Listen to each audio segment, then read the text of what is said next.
Hello and welcome to this Q&A session with the leader of the SDLP and Member of Parliament for Foyle, Colum Eastwood. This is part of the North-South post-primary initiative hosted with Glencree and Politics in Action. And I'm delighted to welcome our main guest today, Colum Eastwood, who is going to be taking questions from pupils from schools across the island of Ireland. So Colum, you're very welcome to join us today.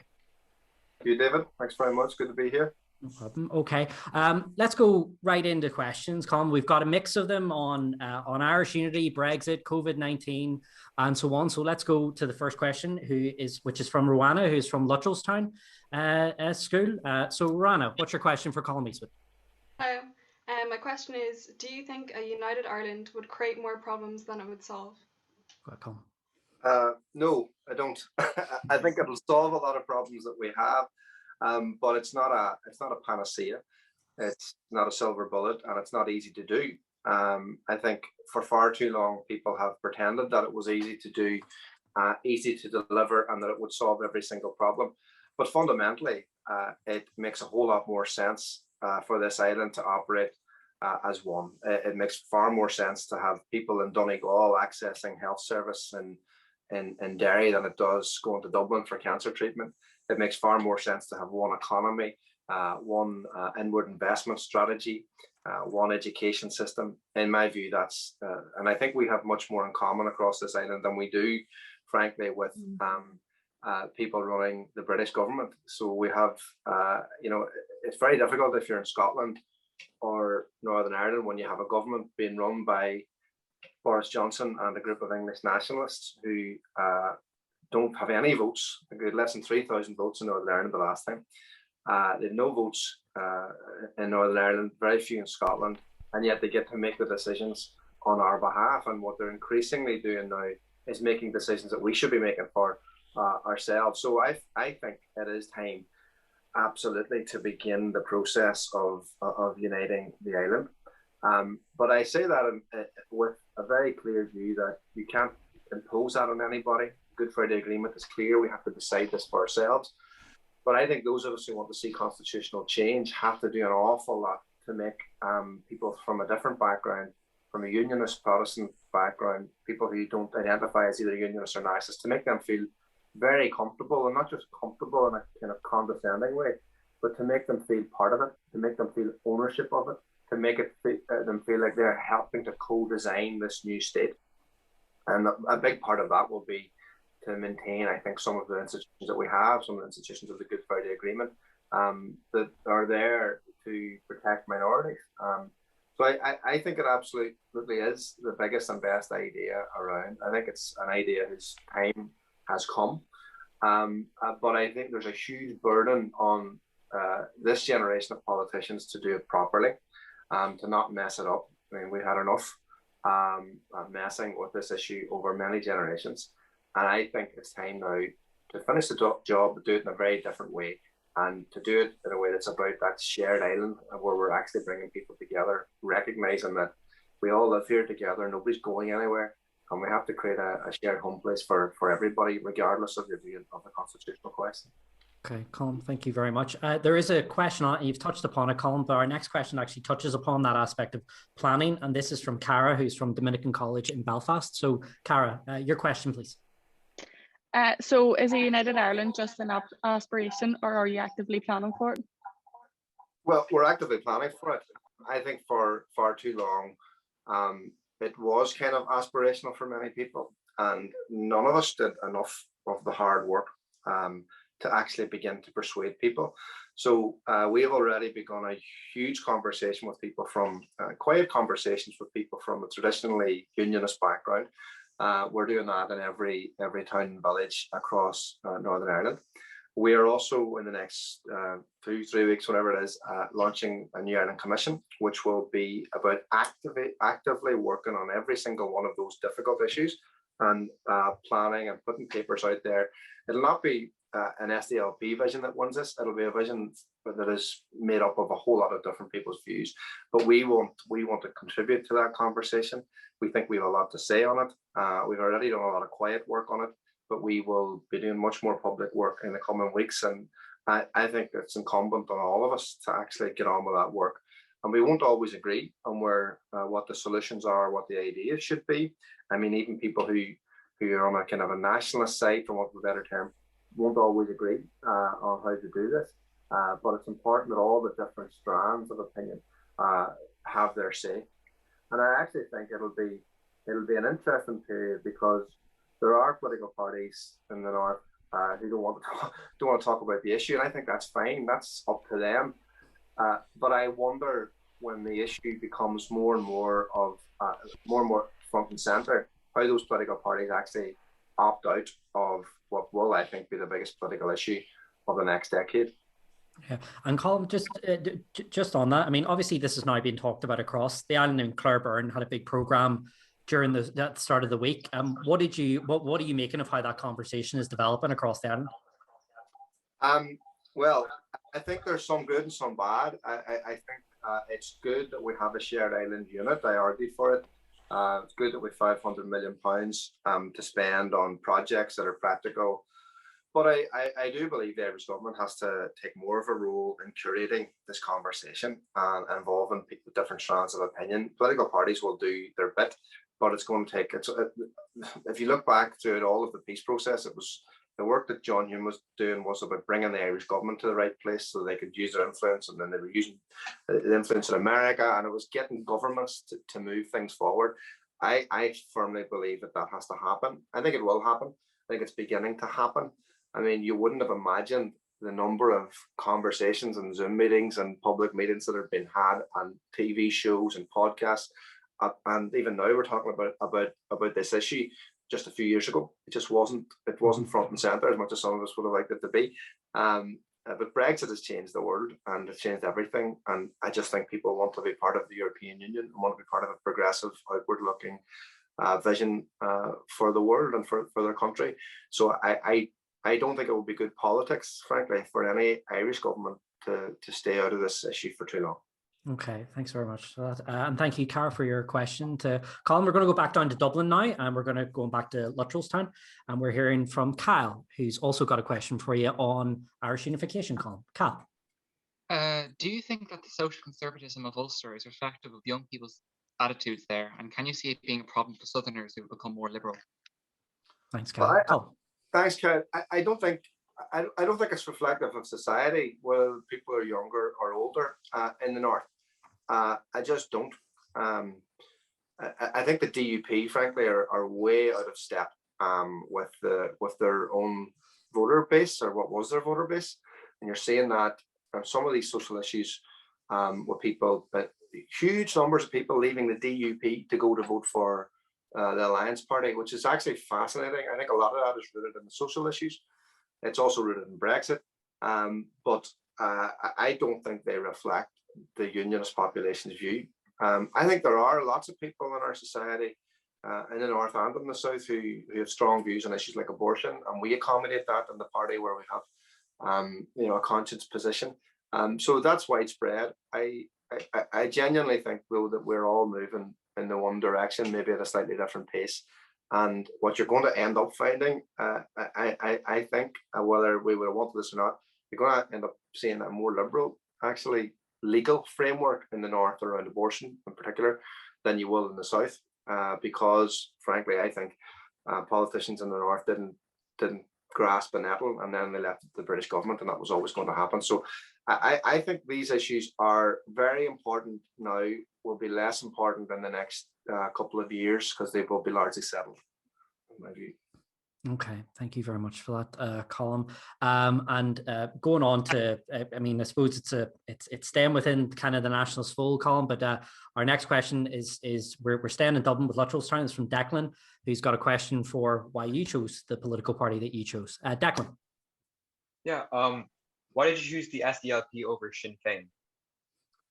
Well, because the SDLP was right and Sinn Féin was wrong, is the simple answer. So I joined the SDLP in 1998 to campaign for the Good Friday Agreement. I was only a teenager, but I just looked at them and analysed the situation, and I saw the IRA blowing places up and killing people.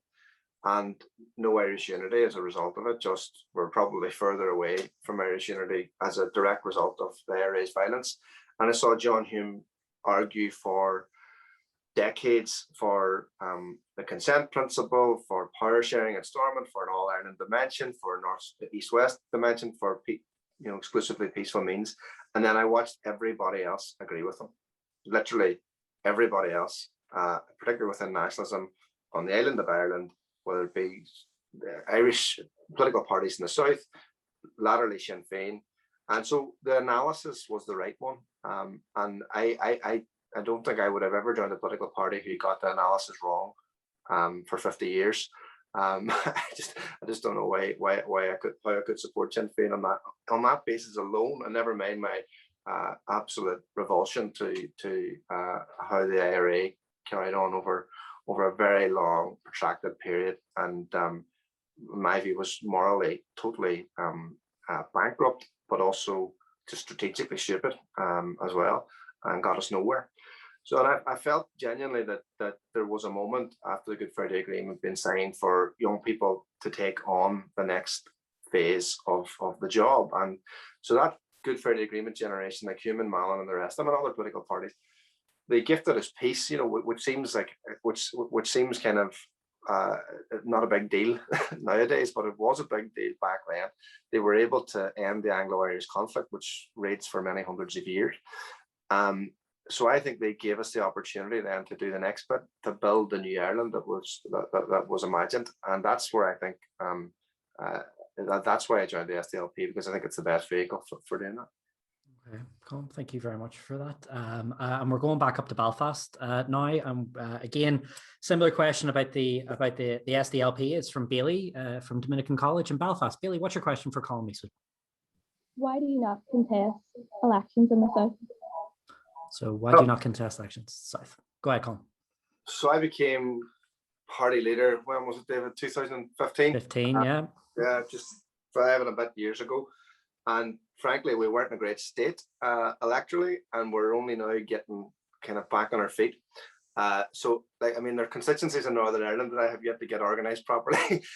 So the idea of trying to organise a political party on a 32 county basis right now it's just not within my kind of plan. Look, there are enough political parties, I think, in the South, and many of them share our political analysis. I just want right now to get the party back to where it needs to be. We have turned a corner, I think. We've got 2 seats back in Westminster. We're very close to taking a 3rd seat. I think we'll take that the next time. We're actively working to get good candidates for next year. So if we do have an assembly election next year's assembly election, and I think we will do well in that election. And then there'll be a Westminster election and a council election and all of that. So we have a lot of work to be getting on with. I genuinely think that politics will kind of realign anyway across the island in the coming years, particularly as a result of the conversation that we've just had. And where our place will be in all of that, it's just hard to tell right now. But we have a job to do to try to make the North work whilst moving towards a new Ireland, and I think we have a unique role in that, and we will use our influence wherever we have to. And I think we have much more influence than maybe our size and our geographical kind of limitations would suggest. Okay. And would that be something? I appreciate you're not going to do it by the next general election, but would that be something it may even be after your time as leader is over? Would that be something you would like to see potentially, like the SDLP, because I know it was touted in the late 1990s about potentially, SDLP broadening out beyond the North? I think we'll see, David, the North might not exist in the same way that it does now, in 10 years' time, but I would imagine there will be a Northern identity, and there will be devolved institutions, and there'll be a difference, a very clear difference, I would imagine, to other parts of the island. But I think that will necessitate a realignment, and we have been saying about the realignment of Irish politics for quite a while, but I think it hasn't happened yet. It will happen, in my view. Where we fit into that, whether we fit into that, is another story. But I think we have a big job to do right now. which is to, try to make the North work as best as possible, make the institutions work, but build that vision and those practical steps towards creating a new Ireland. And I think that's where people are at. And I just genuinely believe that we have to be more ambitious. I mean, I kind of get annoyed when we're told that we're not allowed to talk about the future, as if it's all been settled, because our generation shouldn't have to just accept that peace is enough. I think the levels of poverty in Northern Ireland are a tragedy. I think the fact that we send so many young people when they're 18 away to go to university and they never come back is a tragedy. I think we're not doing anywhere near enough to give people proper access to the health service. And I just don't think we should be told that you're not allowed to be ambitious for your future. For me, that's the work that we have to be involved in. And that means making the North work, but it means working towards a new Ireland. And I think that's a prize worth having. I just genuinely believe that we have we're not the only people in this conversation, but I think we have a unique role in this conversation and trying to bring people together and convince people that the future is there to be had, and it's a generational opportunity. Okay. Bailey, I just wonder, would you be interested? I know you're sitting in Belfast, but would you be interested in seeing the SDLP go across the island of Ireland? Yeah, definitely. Definitely, yeah. Okay, there are, Colum. They're sitting in, even though it's in Belfast, but they could potentially. You could be my first Leinster organizer or something. Bailey, thank you so much for your question. Really appreciate it. Okay, we're moving on, and we're staying with Dominican College in Belfast, Colum. The next question is from Ria. If you were the dominant nationalist party, would you do anything differently? So let's go back to before 2003, Colum, if you were. Well, I wouldn't let the DUP run the place, frankly, and I think that's what's happening. So just think about this for a second. Sinn Féin pulled down the institutions, rightly or wrongly, and they were down for 3 years. I remember saying the day that they went down that it's very easy to pull these institutions down. Let's see how easy it is to put them back together. And it took 3 years and a bad election for the DUP and Sinn Féin to force them back into government. What was the reason, the stated reason? Because there was no Irish Language Act. Now, there was all sorts of other reasons thrown in after, but it was because there was no Irish Language Act and RHA and everything else. Well, there's still no Irish Language Act, and we're in government now more than a year. There's no anti-poverty strategy. McGee is still not being expanded. I don't understand how these people are negotiating, because the DUP seem to get everything they want and Sinn Féin seem to get very little.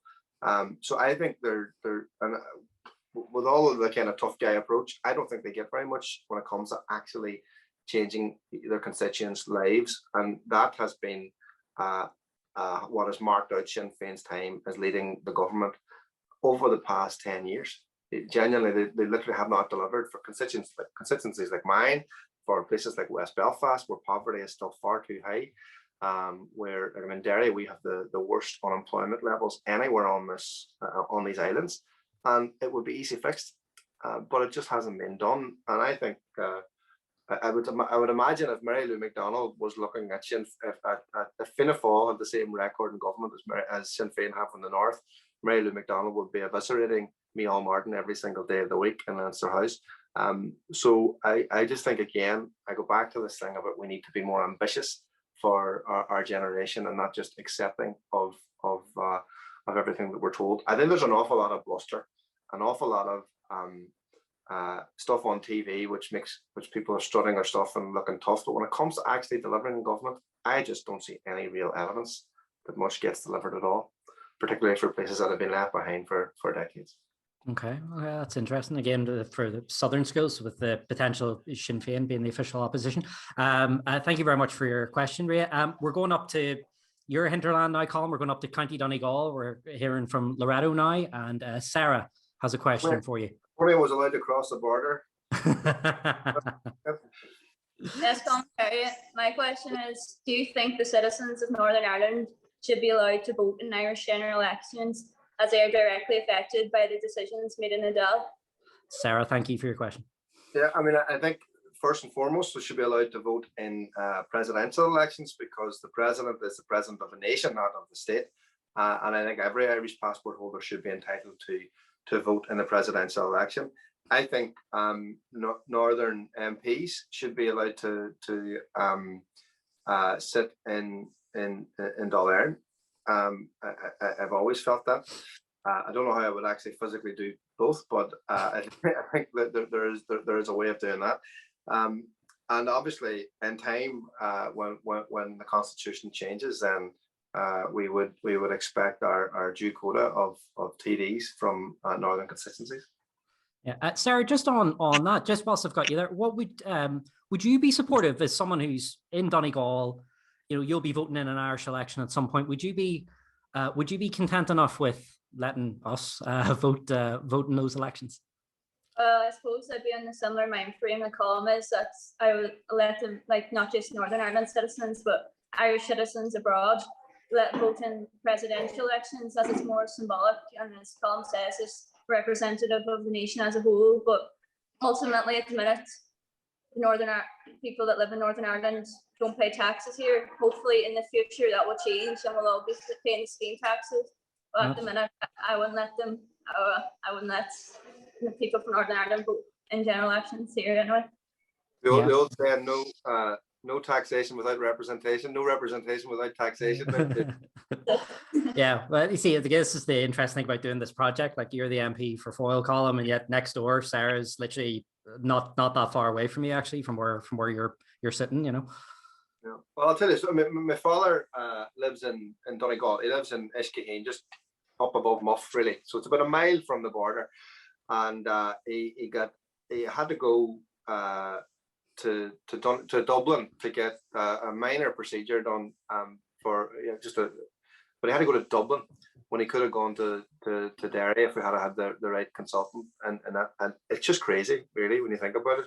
And then he got sick and had to be rushed to Alton Galvin Hospital in Derry, and they charged him. Not be paying it, but anyway, they charged him hundreds of pounds for the visit.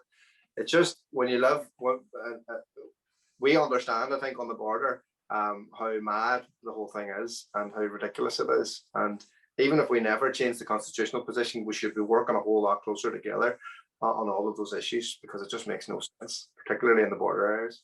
Mm-hmm.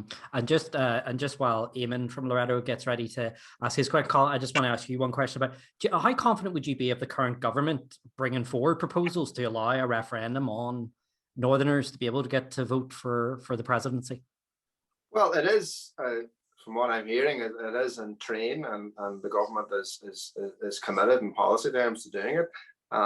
So I don't quite know what the timetable is. You might know better than me, but it needs to happen, in my view. And again, I go back to this thing. Like, I campaigned for Michael D. Higgins, but vote for him. I see the president as my president, and nobody's forced to vote. You know, the people should be entitled to vote, because the president represents much more than just the state. He is not the government. He is the head of state, but he's the head of the nation. I think that's how Irish people around the world view the presidency, and there's a great respect for the presidency. So I think that needs to happen as a matter of urgency. Yeah, I'm in the constituency of North Belfast, and we take pride. We produced the first Northern president, Mary McAleese. So anyway, we're sticking with Donegal, and we're going to Eamon, who has a question for you, Colum, on Brexit. Hi, Colum. So my question is, which deal, Theresa May's or Boris Johnson's, do you believe was a better one for Northern Ireland, and why? Well, Theresa May's was better in that it would have stopped the need for the necessity for any borders, east, west, or north, south. And so I remember going in. I remember talking to the DUP about this at the time. The DUP, remember, had all this power. They controlled the British government, and they had a British Prime Minister who was very keen for the DUP and others to push her into a position for going for a softer Brexit. In other words, basically that they would all stay in the customs union and single market, so there'd be no need for a border in the Irish Sea or on the island of Ireland. And the DUP didn't do it because they were too busy, frankly, sucking up to the hard right wing of the Tory party. And I think Arlene Foster allowed Sammy Wilson to run the strategy on Brexit, which, I mean, I wouldn't let Sammy Wilson run the strategy on anything. But that is madness. And now what we've been left with now, because the DUP and others rejected Theresa May's deal and basically dumped her, we ended up now with a situation where Northern Ireland had to stay in the customs union or the single market, because you couldn't have a border on the island of Ireland, because however unpalatable it was politically, it's also impossible practically to actually enforce it. So that was always going to happen. So the DUP and others supported a hard Brexit for Britain, but ended up with a soft Brexit for Northern Ireland, which I think was always going to happen, and it was being pointed out to them time and time again. So yeah, Theresa May's deal would have been better. I'd have preferred no Brexit at all, but the softest possible Brexit that had to happen was the next best thing. But we didn't get that. So now we have a situation where for unionists, and I understand this, I mean, unionists feel that they've been undermined, they feel that their Britishness has been eroded and all of that, and that's fair enough comment. But it was an essential kind of, the protocol was an essential response to a hard Brexit argued for by hard unionists, which is bonkers, frankly. But this is where we are. So you have all of these Irish nationalists arguing against a hard Brexit and arguing against borders on the Irish Sea or on the island of Ireland, and you have unionists arguing, frankly, for a hard border in Ireland, which would have made Irish unity more likely. And what they got was a hard border in the Irish Sea, which was always, frankly, inevitable if anybody who could see it. Okay, and again, very telling, Colum, all the questions on Brexit are actually coming from School on the Border. We're going to go to Matthew from who's also from Loreto, who also, again, same question on Brexit. Matthew, what's your question for Colum? Do you feel that Brexit has jeopardized cross-community relations in Northern Ireland and driven more of a wedge between unionist and nationalist communities? Or do you feel as if it is an opportunity to encourage and to foster better relations between these two groups? I think both things at the same time. It absolutely has damaged relations. It has damaged people's confidence. It has damaged their kind of sense of their place in the world, and it has shaken everything. But I also think that has happened, and it is happening, and people are all over the place on it. But it doesn't mean it isn't an opportunity in another way to begin to talk about the future. And I keep saying this to people, but the only future is one where we work together and design it for ourselves. And I hope that someday people will understand that we're doing this for the right reasons. We're talking in these terms for the right reasons, and that we're genuine about that approach, that we want to work together.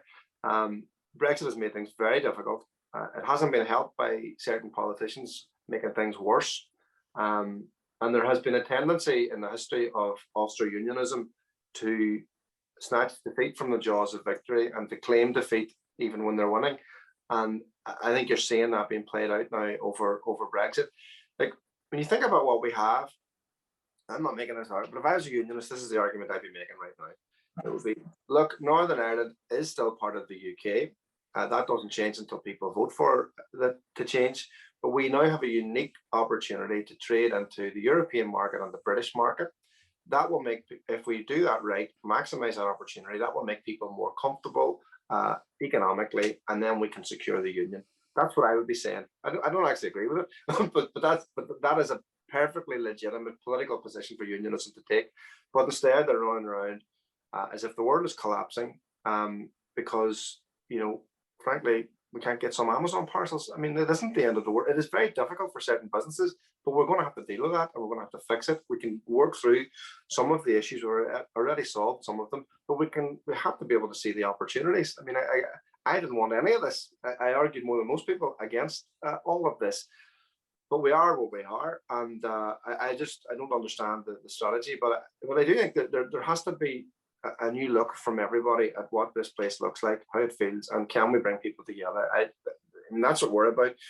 We have a different constitutional aspiration to some people, but I do think we can still work together, and that's the core of what a new Ireland is, in my view.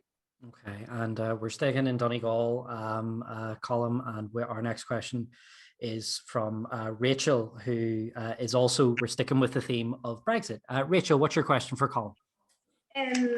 how do you feel about the downturn in the economy due to Brexit? Colum. Well, again, let's see where that all ends up. It's kind of hard. We're at a moment now with trade disruption, with coronavirus lockdown, that it's not really the moment to take a judgment on where the economy is going to end up. I mean, I've always felt that Brexit was a bad thing economically, because you just want as much access to trading partners as possible. But we are genuinely in a unique position now with this protocol, because if you're trying to sell cheese from Leicestershire into the French market or the Irish market, it's very difficult. If you're trying to sell cheddar cheese from Coleraine, it's now very easy, and it gives us a competitive advantage. It's the same with so many different sectors. There's opportunities around very highly regulated manufacturing, particularly in the green space. There's a whole lot of things. There's opportunities to bring companies in, but also to sell our goods all around the world, because we have access to the single market and others don't. So I think we've got a competitive advantage, and over time I think that can be a real boost to the economy. I also think parts of our economy in the north have been really damaged, and in Donegal more than almost anywhere else, because of the lack of infrastructure. So we need to fix that, but we haven't really got the university infrastructure or the road infrastructure, the rail infrastructure in the northwest of Ireland to maximise in the traditional economy. But the economy is changing massively. People are working from home. People are literally exiting from places like London in big numbers, and they're going to places like Donegal and Derry and working from home. So we need to make sure that the digital infrastructure is there. And then there are big opportunities for areas that have been left behind, and that's kind of half of Northern Ireland and a good chunk of Donegal and other counties too. So there's opportunities now for places that have been left behind, that haven't had that infrastructural investment, to actually become kind of a hub because of really good quality of life, very strong internet connection, particularly in Derry, and just an ability to engage in the global economy now in a way that was never possible before. So I'm actually quite positive about the economic outlook if we maximise the opportunities that exist. Okay, and just because Alan's going to ask a question about COVID-19, I just on that, I mean, are you confident in how, for example, like Derry, Donegal, for example, I know in the programme for government there is talk about, particularly in your region, the two working together more closely. Are you hopeful that can be expanded? I know you guys launched the city deal there fairly recently as well up in Derry and Strabane. So are you confident about that spilling over onto the other side of the border too? Yeah, and frankly, we have more commitment from the Dublin government than we do from the Stormont government to the northwest. And you've seen, and I think the Shared Island Unit will spend some money in the northwest. And I mean, we haven't been behind the door in making those arguments to the Taoiseach and others. But I think you will see that. There is a real commitment there. But frankly, we need a full-scale university in the northwest. It should be a cross-border university. I think it should be called the John Hume University, but that's a different conversation. But we need that in the northwest. But we also need to go out and tell the world that it's a fantastic place to live. It's a fantastic place to work from home, because this is where the world is going. There was a study out the other day that people, I think 69%, it might have been 79% of people who've been working. A big part of the conversation as the global economy changes. We're better to work from home than Donegal or Derry. I mean, that's a massive opportunity to bring people back into our community that we've lost. I mean, I think one of the biggest tragedies in places like our two counties has been that we've never solved the immigration problem. We are still sending, like, guys on this call, the vast majority of them are going to have to go somewhere else to get a university degree or to find a job. I mean, that's a tragedy. It shouldn't be happening. And I think we should be fighting very strongly to keep our people here, for our families, our communities, and our local economies. The figure is, if you go to a university somewhere else, so let's say you go to Manchester, 80% of those people end up living within 20 miles of that university. So we've lost those people. And in the north, we're actually paying for them to go. We send about 5,000 students away every year. It's crazy. It's not economically clever. But I think there are opportunities now to turn that around, and we do have support in Dublin to do it. Okay, dead on. Okay, thank you very much, Colin. Alan, your question for Colin, it's on COVID-19 is what we're moving on to now. Alan. Do you think the lack of North-South cooperation tackling COVID-19 has added to the number of people infected and the number of deaths? Yes, I think it probably has. And we're all very smug at the minute in the North about our vaccination program. And, that's grand. But if it wasn't for the Southern government, if we had listened to Boris Johnson in Derry instead of the Overacker, we would have been in some problem. We'd have been in some trouble, because in Derry and other places we closed the pubs and all voluntarily, way before the British government told us to do anything. And frankly, the Stormont government were scratching their head, not sure what to do and who to listen to. And if you know how many 130 odd thousand people have died in Britain and the UK of this, I think the Irish government have done well. The vaccination issue is a big problem. Frankly, it's not their fault, but they have done well. But we need to be, the idea that we're kind of gloating about our vaccination program and leaving people in Donegal to wait, or in any other county to wait, I think it's just wrong. And that's why I think fundamentally an all-Ireland approach to this issue and every other issue, the idea that you have two different approaches to a pandemic, I don't know if anybody asked any of these viruses for their passport when they came, when somebody went shopping and Strabane to Asda from Lifford. I don't think that's how it works. So we should approach these kinds of issues, if leave the politics aside for a second, these kind of issues have to be approached on an all-Ireland basis. Those of us who live on the border know how much we interact across the border and would like to do more of it. But I think it has been absolutely damaging, and I think in time we look back at it as a really big missed opportunity. Yeah, okay. Thank you very much, Colin, for that. And thank you, Alan, for your question. We're going to go down to Dublin again. We're going to hear from Eleanor, who's got a question on you about other issues that might concern you, Colin. Eleanor. What are the biggest non-nationalism related issues that concern you? So, poverty is the biggest issue that concerns me, and actually, I think all of these issues are tied in. But the fact that we in the North don't have an anti-poverty strategy, even though it was in the NDNA agreement, the fact that we still haven't addressed that issue around McGee University, that we still send far too many people away, and that we have just far too many people living in relative poverty in what's supposed to be a modern 21st century economy, I think is a tragedy, and it has never been tackled, because we spend our time talking about issues that don't matter.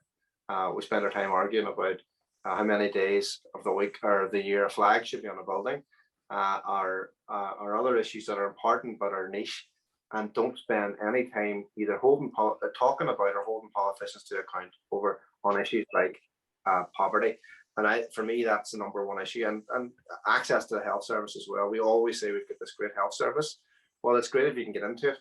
But if you're waiting 4 years to see a consultant, an orthopedic consultant or whatever, it's not much use to you that it's free if you can't actually get access to it. So there are major structural problems with our economy in the North, but also with our public sector, and they need to be addressed. And frankly, the Stormont executive isn't doing it. Okay, Colin, we're going to go back up to Belfast, and for our final question, who is from Stacey from Dominican College. Stacey, your question for Colin Eastwood. Do you think that the SDLP is more concerned with not offending unionists than it is with other Republicans? Colin. Right. I meant to say climate change as well in the last one. That's obviously the most important issue that affects everybody, and it affects the issue of poverty as well. But no, I think what we're concerned with is telling the truth, and some things that annoys people. But that's life. I think there's a lot of unionists who would line up on Twitter today that say I offend them every day of the week, and there's a lot of Republicans who would say. So I'm accused of being too green and too unionist by sometimes the same people on the same day. So I just think we try to say it as we see it. But I no problem working with anybody, whether they're Republican or not, but also no problem calling them out if I think they're not being what is right, and unionism will know that about me as well. I mean, I fight with them every day of the week, but I do frankly see a difference between some unionist politicians and unionist people, and I think a lot that they're not being served very well by their leaders. Colum, we just got 2 minutes out. Is there any words of advice? I mean, these are schools from across the island of Ireland, and again, they're fifth-year students. What would be your? Is there anything you can, because they're looking at issues that are impacting our island? I mean, what can you give from the SDLP point of view to whether it's advice or political kind of guidance to them? What would be your final musings in 90 seconds, 2 minutes?